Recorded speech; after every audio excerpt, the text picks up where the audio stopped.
Go ahead, pull on your finger until it pops. That little crack is one of the most satisfying sounds your body makes, and for over 100 years, nobody could agree on what actually caused it. Was it bones? A bubble bursting? Something snapping? The real answer is hiding inside your knuckle, and it's wonderfully weird. First, let's meet the place where it happens. Where two of your finger bones meet, they don't actually touch. The ends are capped in smooth, glassy cartilage, and the whole joint is wrapped in a tough little sleeve called the capsule. It's a beautifully engineered hinge, and it's sealed shut for a reason. Inside that sealed capsule is a slippery, egg-white-like liquid called synovial fluid. It's your joint's built-in oil. It cushions the bones, feeds the cartilage, and lets your fingers glide without grinding. Every movable joint in your body has it: your knees, your jaw, even the tiny bones in your spine. Here's the key thing about that fluid. Like any liquid, it has gases dissolved in it. Carbon dioxide, oxygen, nitrogen, all quietly tucked away, invisible, just like the gas dissolved in a fizzy drink before you open it. As long as nothing disturbs them, they stay hidden in the liquid. Now you grab your finger and pull. Stretching the joint suddenly makes the space inside the capsule bigger, but the amount of fluid stays the same. So that fluid gets stretched thin, and the pressure inside drops fast.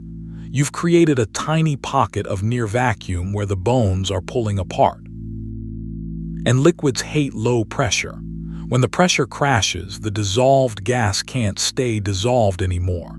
In a split second, it rushes out of the liquid and forms a bubble, or really, a gas-filled cavity. Scientists have a lovely name for this sudden bubble birth: tribonucleation.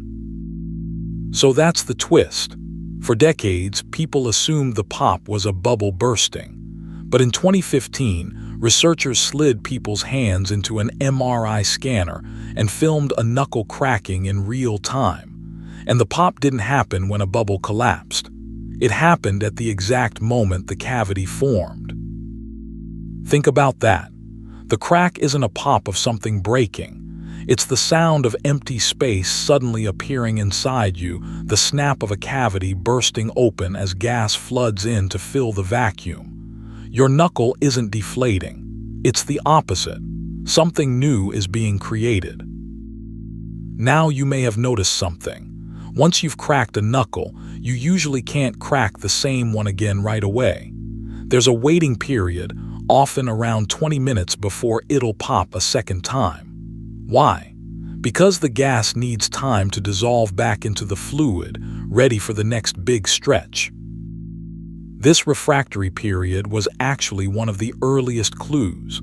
As far back as the 1970s, scientists noticed that a freshly cracked joint stayed silent until that gas had time to redissolve. The fizzy drink analogy holds. Shake a bottle once and it pops. You can't make it pop again until it settles. Which brings us to the big question, the one your grandmother almost certainly warned you about. Doesn't all this cracking wear out your joints? Won't it give you arthritis? It feels like it should. All that popping must be damaging something in there. It's one of the most repeated warnings in the world. So let me introduce you to Dr. Donald Unger. For more than 60 years, he cracked the knuckles on his left hand at least twice a day, and never cracked his right.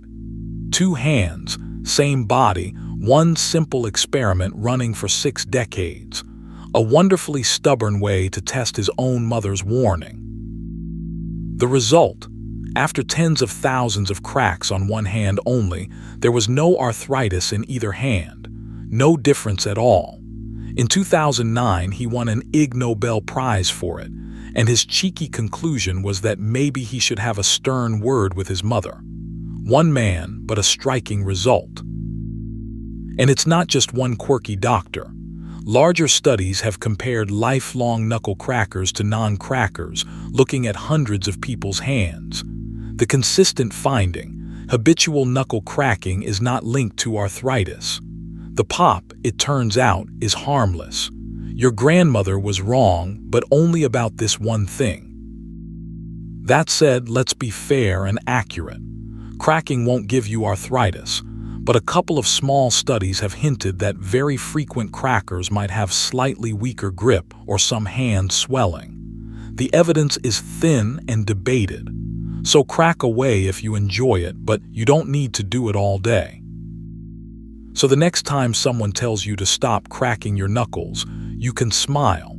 That sound isn't bones grinding or your joints wearing thin. It's a microscopic burst of gas, born in the blink of an eye, inside a sealed pocket of fluid in your own hand. A tiny act of creation you can hear. Your body is full of hidden physics like this, little wonders happening every time you move that you've never had to think about. If this made you look at your own hands a little differently, subscribe to The Curious Owl, where we find bite-sized wonder every single day. Now go ahead, crack one more, guilt-free.